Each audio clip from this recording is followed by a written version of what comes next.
अस्सलाम वालेकुम। प्रोग्राम दोरा के साथ मैं हूं असद रहीम खान और मेरा साथ देंगे इफ्तिखार शराजी साहब।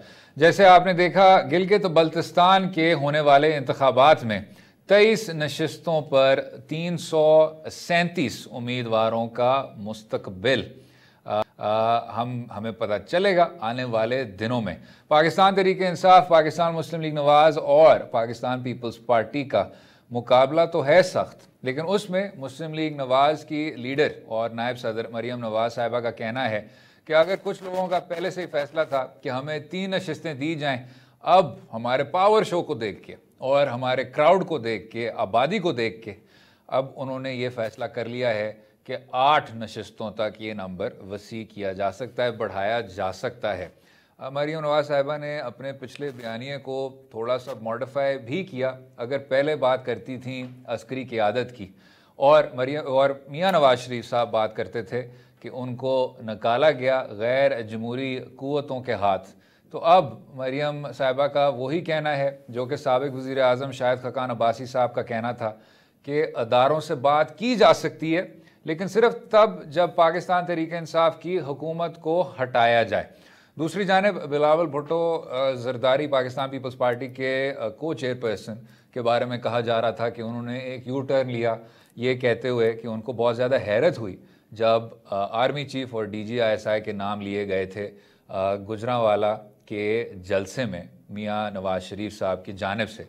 लेकिन उसके बाद बिलावल भुट्टो जरदारी ने खुद फिर उस पोजीशन को वाटर डाउन किया, ये कहते हुए, जैसे आपने सुना, कि इस्टेब्लिशमेंट के ख़िलाफ़ जो बयानिया है और जो मौक़िफ़ है वो पाकिस्तान पीपल्स पार्टी का भी है और वो इस इत्तेहाद का एक हिस्सा हैं।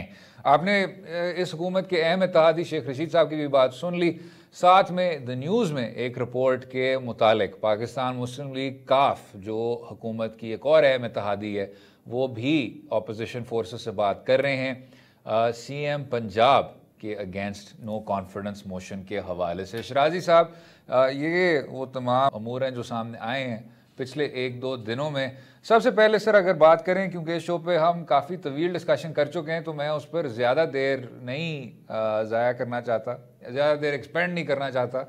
नेशनल डायलॉग पे सर, ग्रैंड नेशनल डायलॉग पे अगर इस धरती में कुछ दर्दें हैं तो धरती से निकाले जाएँ और तमाम स्टेक होल्डर्स गुफ्तगू करें और एक तामीरी हल निकाल पाएँ। किस तरह देखते हैं शराजी साहब? देखिए, मेरा ख़्याल में नेशनल डायलॉग की बात ज़रूर होती है और मैं समझता हूँ कि लगता है कि वक्त की ज़रूरत है कि ये होना चाहिए, लेकिन उसके लिए जो तरीक़ाकार अपनाया जा रहा है असद, मुझे उससे कुछ ज़्यादा इत्तेफाक नहीं है। गोया कि एक तरफ आपका बयानिया यह है कि इदारे अपनी हदूद में रहें और जो उनके फ़राइज़ हैं उससे आगे बढ़ के वो किरदार अदा ना करें, लेकिन जब गुफ्तगू की बात होती है तो फिर आप बराह रास्त कहते हैं कि एक इदारा जिसका बहरहाल कोई पाकिस्तान के अंदर सियासी किरदार आइन के नीचे कम अज़ कम नहीं है, उसे आप दावत दे रहे हैं कि वो आपके साथ बैठे और गुफ्तगू करे। तो मैं समझता हूँ कि फिर आप अपने बयानी के साथ तो नहीं खड़े, आप तो फिर एक लग रहा था कि ये जो सियासी इकट्ठा आपने बनाया है बुनियादी तौर पर एक इदारे को दबाव में लाने के लिए, उस इदारे के ज़रिए आप पावर गेन करना चाहते हैं और इस वक्त जो हुकूमत बैठी है उसको आप घर भेजना चाह रहे हैं। तो मैसेज क्या दे रहे हैं आप? बुनियादी तौर पे जहाँ से आपके ख़्याल में इमरान खान साहब की तहरीक इंसाफ ने ताकत हासिल की है, जहाँ से उन्होंने इक़्तिदार हासिल किया है, आप भी उसी गेट पे जाके इक़्तिदार हासिल करना चाह रहे हैं। तो फिर आप में और तहरीक इंसाफ में फ़र्क क्या है? ठीक है। और अगर इस मुल्क के अंदर नेशनल डायलॉग होने चाहिए तो क्या उसका फ़ोरम PDM होगा? हरगिज़ नहीं होगा। नेशनल डायलॉग किसी सियासी जमात के इत्तेहाद के नीचे तो नहीं हो सकता, उसमें तो फिर दीगर इदारे भी शामिल हैं। आप बार बार क्यों भूल जाते हैं? इस मुल्क के अंदर असद 3 मार्शल लॉ लगे हैं, लेकिन उन 3 मार्शल लॉओं को लेजिटिमाइज, गोया कि उनको आइनी तहफ़्फ़ुज़ किसने दिया है? अदलिया ने। इस मुल्क की अदलिया ने दिया है जी। तो जब आप नेशनल डायलॉग की बात करते हो तो आप सियासी जमातों और फ़ौज की बात क्यों करते हैं? आप अदलिया की बात क्यों नहीं करते? आप नज़रिया ज़रूरत का रास्ता रोकने की बात क्यों नहीं करते? तो मेरे ख़्याल में आपको इन तमाम उन इदारों को ज़रूर शामिल करना चाहिए और उनके साथ मिल बैठ के करना चाहिए। और मेरे ख्याल में जब मुल्क के अंदर जमहूरियत और पार्लिमान जैसी तैसी भी है, उसके ऊपर ज़रूर आप सवाल उठाएंगे कितनी वो पावरफुल है, कितनी उसको बाख्तियार है, लेकिन बाहर इस मुल्क के अंदर एक पार्लिमान मौजूद है और पार्लियामान ही बेहतरीन फोरम है कि जहाँ पे बैठ के इस तरह की गुफ्तगू होनी चाहिए। और फिर जब 2014 का धरना था असद जी जी, तो उस वक्त आपका बयानिया ये था कि ऐसा कैसे हो सकता है कि कोई सियासी जमात लाहौर से, पेशावर से, कहीं से भी एक लॉन्ग मार्च का आगाज़ करे, इस्लामाबाद में आके चंद दिन का पड़ाव डाले, उसके नतीजे में एक मुंतखब हुकूमत को घर भेज दिया जाए। ये रिवायत बड़ी ख़तरनाक और बिल्कुल ये दुरुस्त बात है। हम उस वक्त भी कह रहे थे कि बात बिल्कुल ठीक कही जा रही है कि ऐसा हरगिज़ नहीं होना चाहिए कि उस जमात को किसी की भी हिमायत हासिल क्यों ना हो, लेकिन ये तरीका दुरुस्त नहीं है कि कोई जमात इक़्तिदार में आए और दूसरी जमात एक लॉन्ग मार्च के जरिए उसको घर भेज दे। हरगिज़ ऐसा नहीं होना चाहिए। लेकिन इस वक्त आप जो गुफ्तगू कर रहे हैं वो गुफ्तगू भी वैसी है कि आप कह रहे हैं कि आप जनवरी में आएंगे और आके इस्लामाबाद में पड़ाव डालेंगे और उसके नतीजे में 2018 के इलेक्शन में वजूद में आने वाली, इक़्तिदार में आने वाली जमात को घर जाना पड़ेगा। वो इलेक्शन जितने मुतनाज़ा भी क्यों ना हों, लेकिन बहरहाल उस इंतखाबात को आपने भी तस्लीम किया और उसी इंतखाबात के नतीजे में आप इस पार्लियामान का हिस्सा बने। लेकिन अब आपका बयानिया ये है कि नहीं, इस हुकूमत को घर जाना चाहिए। अगर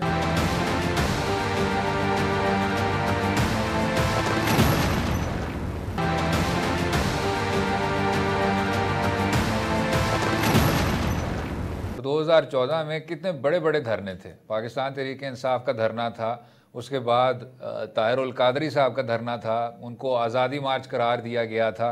कुछ तो ओवरलैप भी था। इस्लामाबाद में जो असमतुल्ला जुनेजो साहब के साथ हुआ था, फिर उसके बाद कहा गया कि जी टैक्स फॉर्म को आप आग लगा दें, हमें टैक्स नहीं देना चाहिए। ये सिविल नामंजूरी का एक हिस्सा है, एक अहम हिस्सा है ये मोहनदास गांधी वाला।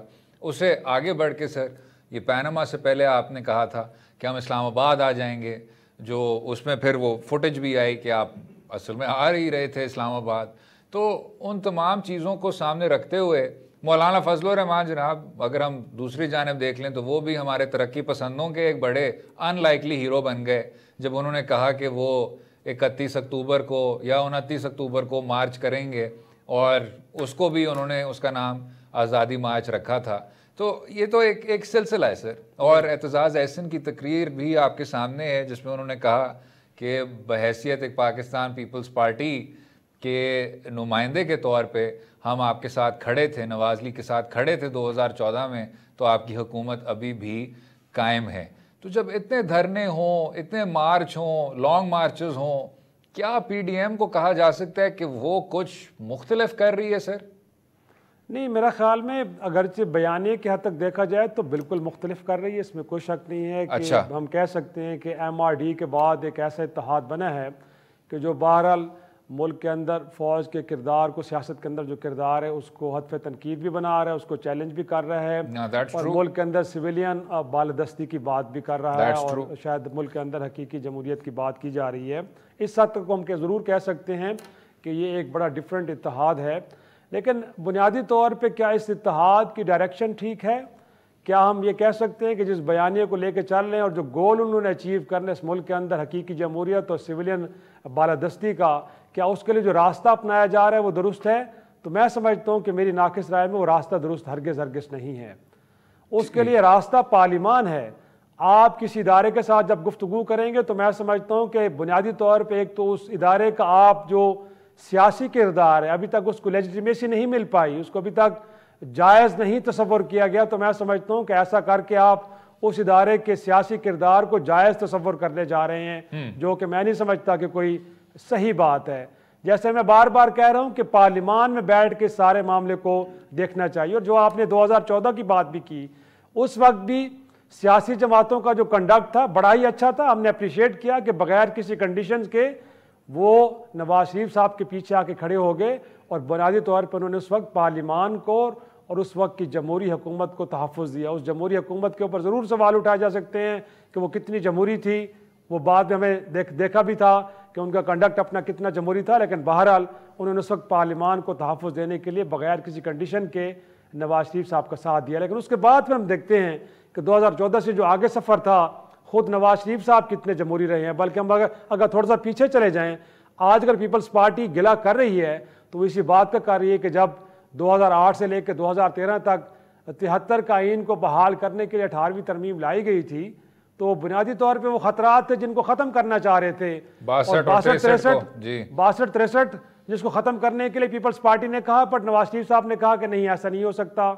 नैब का इदारा जिसको पॉलिटिकल मैनेजमेंट के जरिए एक तरह से उसमें मुअत्तल बना के रख दिया गया था 2008 से लेकर 2013 तक और 2013 से लेकर 2018 तक, उस इदारे को रिफॉर्म नहीं किया गया। उसके अंदर वो ख़तरनाक उनके जो पार्स थे उनको कर्टेल नहीं किया गया, उनको ख़त्म नहीं किया गया, रादर उसकी पॉलिटिकल मैनेजमेंट की गई। तो मैं समझता हूँ कि सियासतदान अगर इस मुल्क के अंदर सिविलियन सुप्रीमेसी और हकीकी मानों में जमहूरियत को लाना चाहते हैं तो उन खतरात का भी सतबाब करना चाहिए जो कल जाके जमहूरियत के लिए या उनके लिए खतरा साबित हो सकते तो हैं। ये इसका ऐसा नहीं किया जाता शिराजी साहब, इसका लेकिन एक और एलिमेंट है ना, अभी जिस तरह आपने अभी जिक्र किया कि बाकी ख़तरों को भी मद्देनज़र रखें। अभी जो IG सिंध के मुतालिक रिपोर्ट थी जो आर्मी चीफ ने ऑथराइज़ की कि पूरी तौर पे तफ्तीश हो, और उसके नतीजे में कुछ अफसरान के किरदार के मुतालिक उन्होंने लफ्ज़ इस्तेमाल किया ओवर जेलस, कि ओवर जेलसनेस में वो गए वहाँ IG सिंध के पास और उस वजह से उनको ट्रांसफ़र कर दिया गया। आपको याद होगा कि 2017 में जब ये सारा एक निजी अखबार है सर जिसका इस चैनल के साथ गहरा ताल्लुक़ है, जो वो सारा मामला हुआ था, और उसके बाद जब उसकी रिपोर्ट आई थी तो एक और भी इसी तरह का ट्वीट आया था कि रिपोर्ट इज़ रिजेक्टेड। किस तरह देखते हैं जनाब? हाँ जी, मेरा ख़्याल में ये हम पिछले अरसे में भी इसको डिस्कस ज़रूर करते रहे। इसमें तो एक ज़ाती अनाद मेरा ख़्याल में उनका ज़्यादा उसको अमल दखला में नज़र आ रहा है। बुनियादी तौर पे उनका जो रिस्पांस था वो कुछ ज़्यादा सियासी नहीं मुझे लग रहा, और दानिशमंदाना हरगिज़ नहीं लगा। लगता ये है कि उनको जो माजी के जो वाक़यात थे उनके जहन को वही डोमिनेट कर रहे थे, और उसी की बुनियाद पे उन्होंने इस सारे मामले के ऊपर जो है वो अपना रिस्पांस दिया। वरना मैं समझता हूँ कि बहरहाल इस मुल्क के अंदर पहली बार ऐसा हुआ है कि किसी इदारे को इस तरह अकाउंटेबल किया गया है, और उस इदारे की जानिब से भी बहरहाल एक स्टेटमेंट नहीं है बल्कि स्टेटमेंट से आगे चल के कुछ इनिशिएटिव लिए गए हैं, और मज़ीद भी कहा गया कि कुछ और भी देखा जाएगा कि ये जो कुछ अफसरान इस तरह के मिसकंडक्ट के एक तरह से वो उनके ख़िलाफ़ साबित हुआ है तो उनके ख़िलाफ़ मज़ीद कार्रवाई भी होगी। तो मेरा ख़्याल है कि उनका रिस्पांस को ज़्यादा मैच्योर और मुझे पॉलिटिकल नहीं लगा। रादर ये है कि इसको अप्रिशिएट किया जाता है जिस तरह बिलावल भुट्टो जरदारी साहब ने भी किया, जिनके प्रोविंस के अंदर हुकूमत है, और उन्होंने इस सारे मामले के ऊपर गोया कि मुतालबा भी किया था मिलिट्री इस्टेब्लिशमेंट से कि इस सारे मामले को देखा जाए। तो वहाँ से तो हमें एक अप्रिसिएशन देखने को मिली है, बट मियाँ नवाज शरीफ साहब की तरफ से जिस तरह का रिस्पांस आया मैं नहीं समझता कि वो कुछ ज़्यादा बेहतर था। नहीं तो शिराजी साहब, इसी ओवर जेलसनेस में अगर आप चले जाएं उधर और IG को कहें कि जी आ जाएं हमारे साथ, उसको लेके जाएं, दस्तखत करवाएं, कहें कि जी ये कैप्टन सफदर वगैरह कायद आज़म के मज़ार पे आपने ये सब बेहुरमती की है, डेसेक्रेशन की है, तो ये काफ़ी है सर कि ये उनको डेफिनेटली। लेकिन दिस इज़ अनफ नहीं, मैं समझता हूँ कि इससे आगे चल के जिस तरह मैंने कहा कि ये कहा गया है उस स्टेटमेंट के अंदर कि अभी मुताल्लिका जो उनके महकमे हैं वो इस सारे मामले को देखेंगे और इस मामले को लेके पनिश भी किया जाएगा। तो मेरा ख्याल है कि आप जो नुक्ता उठा रहे हैं बिल्कुल दुरुस्त नुक्ता उठा रहे हैं कि इतना काफ़ी नहीं है। पहले तो क्या ये उनके डोमेन में चीज़ें आती थी, ये भी देखने की बात है कि पब्लिक एंगर को क्या असेस करने का या उसको नापने का या उसके ऊपर रिस्पॉन्ड करना क्या उनके दायरे अख्तियार में आता है। मैं नहीं समझता कि ऐसा हरगिज़ ऐसा है। और फिर जाहिर सी बात है कि अगर उन्होंने ऐसा किया है तो बिल्कुल आप दुरुस्त कह रहे हैं कि इस मामले को यहाँ तक काफ़ी नहीं है, इससे आगे बढ़ के भी देखना चाहिए, और ज़रूर हम अगली अनाउंसमेंट ये देखेंगे कि उनको पनिश भी किया गया है। चलें इस पर वक्फा लेंगे, वक्फे के बाद गिलगित बल्तिस्तान के डॉन के नुमाइंदे से बात करेंगे, वहाँ कुछ ताज़ा तफसीलात सुनने को मिलेंगे। Stay with us.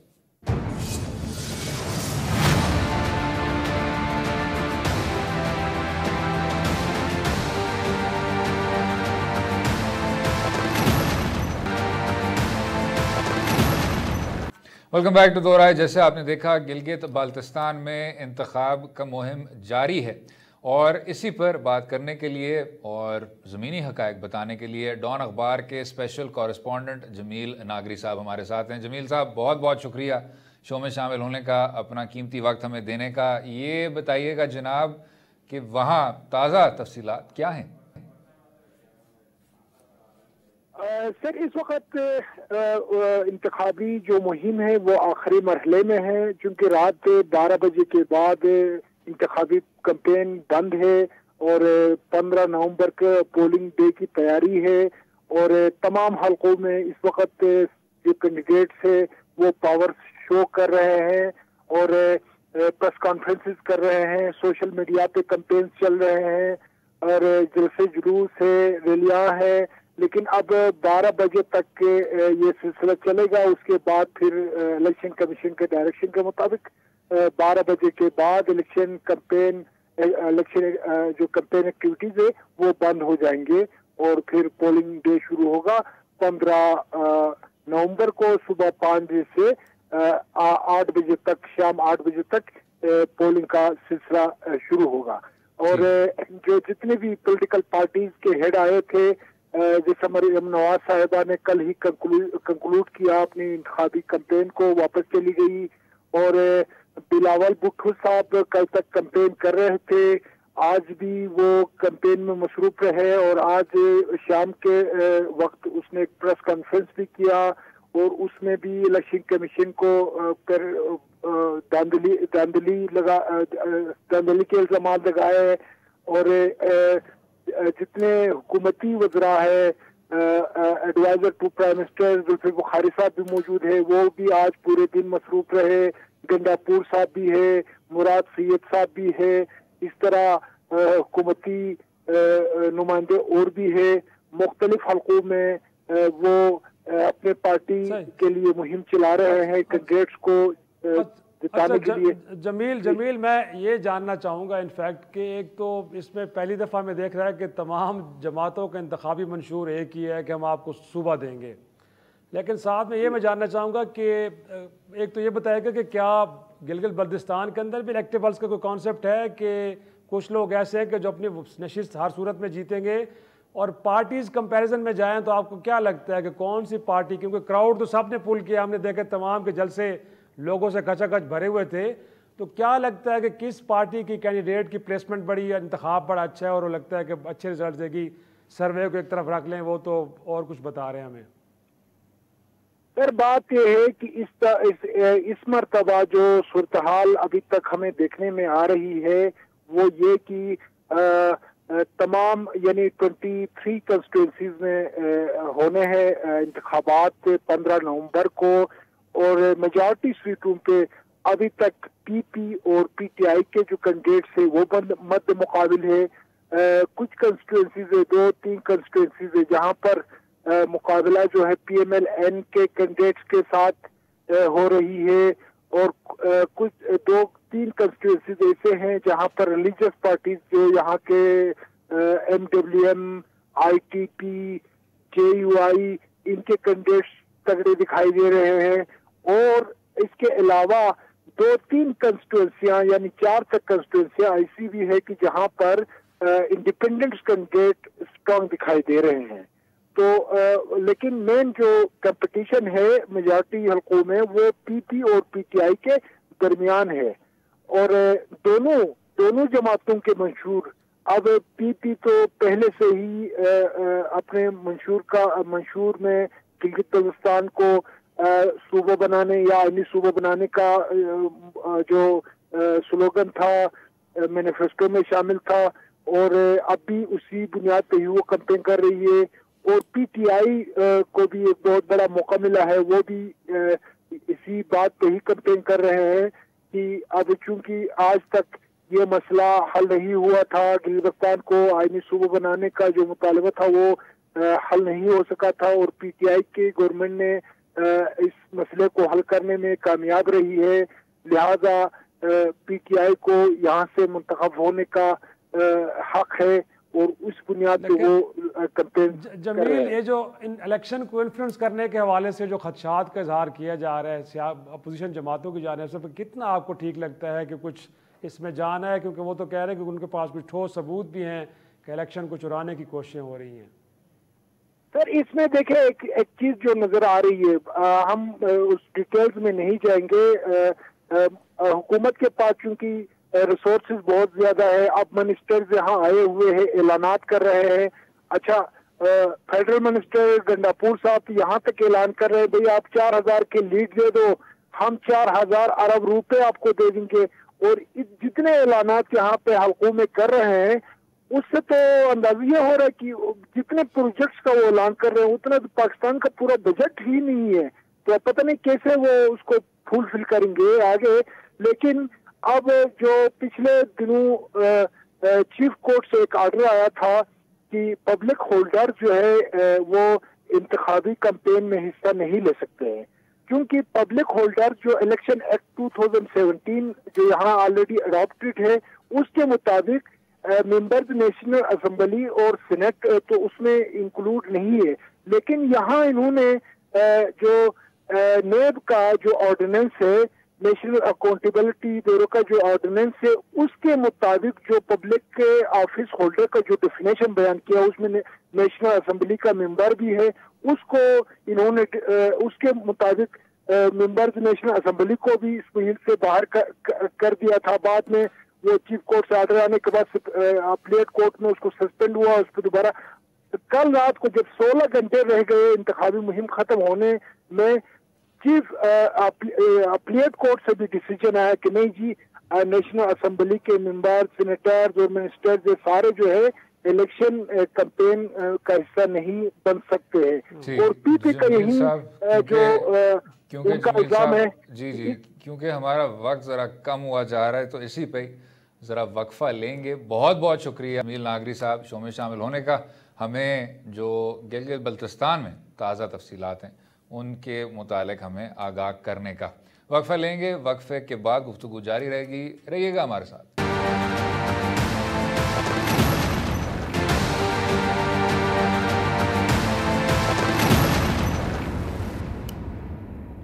Welcome back to Do Rai. Pakistan peoples party के कानून साजी के हवाले से सबसे बड़ा कारनामा उसके पिछले दौर में ये कहा जाता है कि 18वीं तरमीम जो एक कॉन्स्टिट्यूशनल रिफॉर्म था जिससे तमाम इख्तियारात जो पहले वफाक के पास थे काफ़ी हद तक सूबों को मुंतकिल कर दिए गए थे और एक बहुत बड़ा एक लैंडमार्क रिफॉर्म समझा जाता है।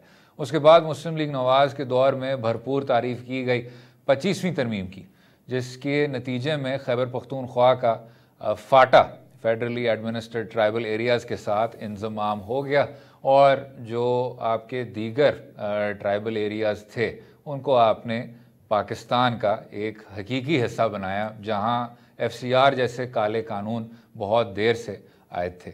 लेकिन अब ये कहा जा रहा है कि अगर कोई सिग्नेचर लेजिस्लेटिव कामयाबी होगी पाकिस्तान तहरीक इंसाफ के पहले 3 सालों की, अगर वो पहले 3 सालों में इसको अकम्पलिश कर पाएँ तो वो होगा गिलगित बल्तिस्तान को एक सूबा बनाना। और जो गिलगित बल्तिस्तान की अवाम का एक बहुत देर से एक कहना था, उमंग थी कि हमें भी पाकिस्तान का उसी तरह हिस्सा बनाया जाए, प्रोविजनल सूबा बनाया जाए, खसूसी टेरिटरी मत रखा जाए, वो आपने देखा। और इस पर शराजी साहब ने भी अभी बात की। हर एक मेन स्ट्रीम सियासी जमात इसी नुक्ते पर कैंपेन कर रही है GB में। शराजी साहब किस तरह देखते हैं सर, कामयाब जो भी हो, मैं समझता हूँ कि ये तमाम पाकिस्तान के लिए एक जीत होगी अगर इन इंतखाबात के नतीजे में और जो आपने बतौर अपने जो कैंपेन प्रोमिसेस थे, मंशूर का हिस्सा था, उसके नतीजे में आप और तमाम सियासी जमातें सर जोड़ के मुतहद होकर गिलगित बल्तिस्तान को प्रोविजनल सूबाई हैसियत फिर कानून साजी के ज़रिए फ़राहम करें। नहीं, बिल्कुल बिल्कुल। जमील से भी जब हम बात कर रहे थे तो मैंने कहा कि पाकिस्तान में पहली बार हुआ है कि जो मेन स्ट्रीम जमात है उनका इंतखाबी मंशूर का जो मरकजी नुक्ता है वो एक ही है, कि इस इलाके को एक हम सूबे का दर्जा देंगे। और इसमें कोई शक नहीं है कि एक तो यह कि वहाँ के लोगों की एक पॉपुलर डिमांड है, वहाँ पर इस मामले पर कोई डिवाइड नहीं है, तो जाहिर सी बात है कोई भी सियासी जमात जब इस तरह की कैंपेन करेगी तो इस नुक्ते को सबसे अव्वलीन तरजीह देनी चाहिए। और यही किया है पीपल्स पार्टी ने भी, नून लीग ने भी और पाकिस्तान तहरीक इंसाफ ने भी जी। तो मेरा ख्याल में ये तो अपनी जगह पे है, लेकिन इस इलेक्शन में जीत से इसका कोई ताल्लुक नहीं है, क्योंकि पाकिस्तान की पार्लियामान ने सारा काम करना है। गोया कि पाकिस्तान की कौमी असम्बली और सेनेट ने सारा मामला इस हवाले से कानून साजी करनी है, तो तब जाके जो एक अबूरी हैसियत है सूबा देने की गिलगित बल्तिस्तान को वो मुकम्मल हो पाएगी। लेकिन एक मैं ज़रूर कहूँगा कि वहाँ पे बुनियादी तौर पे जो जमात इलेक्शन जीतेगी पाकिस्तान में एक परसेप्शन थोड़ा सा लोगों का जो है वो तब्दील ज़रूर होगा कि वहाँ की जो पॉपुलर जमात है वो यहाँ पे भी वोटर्स के जहनों को ज़रूर थोड़ा सा हिट करेगी। और ज़ाहिर सी बात है, जिस तरह की PDM की मूवमेंट चल रही है, अगर इस मुल्क के अंदर अर्ली इलेक्शन होने जाते हैं या फिर अगर 2023 के अंदर इलेक्शन भी होते हैं, तो मैं समझता हूँ कि पहली बार एक तो है कि GB के या हम कहते हैं कि AJK के इलेक्शन जब होते हैं तो ये मेन स्ट्रीम हमारा जो मीडिया है कुछ ज़्यादा उसको फोकस नहीं करता। तो क्योंकि मरकज़ी कायदीन वहाँ पे गए हैं तो ये इलेक्शन फोकस भी हुआ है, काफ़ी तक डिस्कस भी हुआ है, और मैं समझता हूँ कि वहाँ की जीत पाकिस्तान के वोटर्स को भी थोड़ा सा मुतासर करेगी, और वहाँ पे जो कामयाबी जमात हासिल करेगी फ्यूचर में जब भी इलेक्शन होते हैं तो ज़रूर उसका बेनिफिट उसको होगा। लेकिन जो बात अभी भी हो रही थी इलेक्शन को चुराने की, असद, उस हवाले से मैं हैरान होता हूँ कि GB की अदालतें भी उसी तरह बिहेव करें जिस तरह पाकिस्तान में, गोया कि अब जब 16 घंटे बाकी रह गए हैं तो जाके आपने डिसाइड किया इस मामले को कि क्या अरकान पार्लिमान को या वफाकी वज़रा को भी इस कैंपेन का हिस्सा होना चाहिए था कि नहीं होना चाहिए था।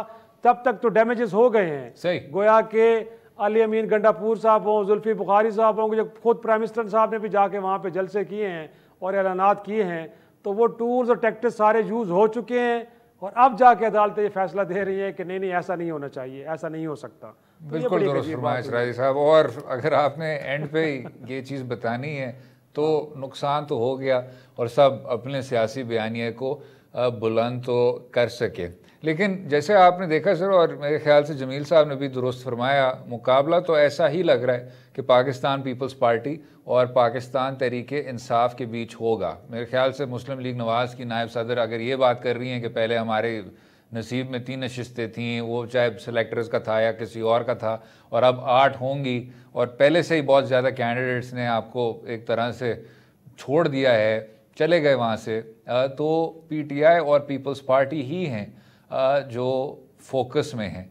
लेकिन एक और चीज़ है सर, आपको याद होगा ये आसिफ जरदारी साहब कहा करते थे कि जी इलेक्शन उसी का, जो इलेक्शन कमिश्नर होता है उसी का इंतखाब होता है। इसमें शराजी साहब कितनी आपको हकीकत लगती है कि एक मशीनरी होती है, इलेक्टोरल मशीनरी, और इनकम्बेंट हुकूमत के का जो पलड़ा होता है वो ज़्यादा भारी होता है? मेरे ख्याल में आज़ाद कश्मीर और गिलगित बल्तिस्तान में जो तीसरा इलेक्शन है, लेकिन इन दोनों इलाकों का मिजाज ये रहा है कि जो भी वफाक के अंदर जमात बरसे इक़्तिदार होती है जी, बुनियादी तौर पे वही जीतती है। अगर आप AJK की तारीख देखें तो कभी भी ऐसा नहीं हुआ कि मरकज़ में कोई जमात अपोजिशन में और वहाँ पे वो इलेक्शन जीत गई हो, ऐसा हरगिज़ नहीं होता। और GB में ये तीसरा इलेक्शन होने जा रहा है। इससे पहले जो इलेक्शन था वो पीपल्स पार्टी जीती थी, उसके बाद नून लीग जीती, इक़्तिदार में मरकज़ में वही लोग थे। अब देखे PTI है, तो मेरे ख़्याल में एक वहाँ पे जो एक अंडरस्टैंडिंग जो परसेप्शन है वो यही है कि मरकज़ में जो जमात इक़्तिदार में उसी को वोट देंगे तो फिर आपको कुछ फंड्स मिलेंगे इलाके की तरक्की के लिए, वरना आप महरूम रहेंगे। तो मैं समझता हूँ कि इसका ज़रूर एक इम्पैक्ट हमें वहाँ पे देखने को मिलेगा। लेकिन साथ में बहरहाल पाकिस्तान पीपल्स पार्टी का वहाँ पे एक नज़रियाती वोट ज़रूर है, जुल्फ़िकार अली भुट्टो से लेके बेनज़ीर भुट्टो साहिबा, और उसके बाद अब बिलावल भी दोबारा गए, चीज़ों को रिवाइव किया है। तो मेरा ख्याल में कहीं ना कहीं हमें लगता है कि वो नज़रियाती वोट भी अपना पार्ट प्ले करेगा। इलेक्शन कमीशन के हवाले से आपने कहा, मैं समझता हूँ कि इलेक्शन कमीशन का रोल बड़ा इंपॉर्टेंट है, लेकिन इलेक्शन डे के ऊपर हमें वो इतना ज़्यादा ताकतवर और ज़ोर से नज़र नहीं आता कि मैं समझता हूँ कि सिर्फ वही एक इदारा जिस तरफ चाहे रिजल्ट चले जाएँ, ऐसा हरगिज़ नहीं होता। कुछ और अवामिल भी होते हैं जो अपना रोल प्ले करते हैं और उसके नतीजे में रिजल्ट आते हैं। तो देखते हैं कि उस दिन क्या होता है, क्या रिजल्ट सामने आते हैं। जनाब, इसी पर इजाज़त लेते हैं। उम्मीद है आपका प्रोग्राम पसंद आया होगा। मुझे और शराजी साहब को अपनी राय से भी आगाह कीजिए और इजाज़त दें। कल तक खुदा हाफिज़।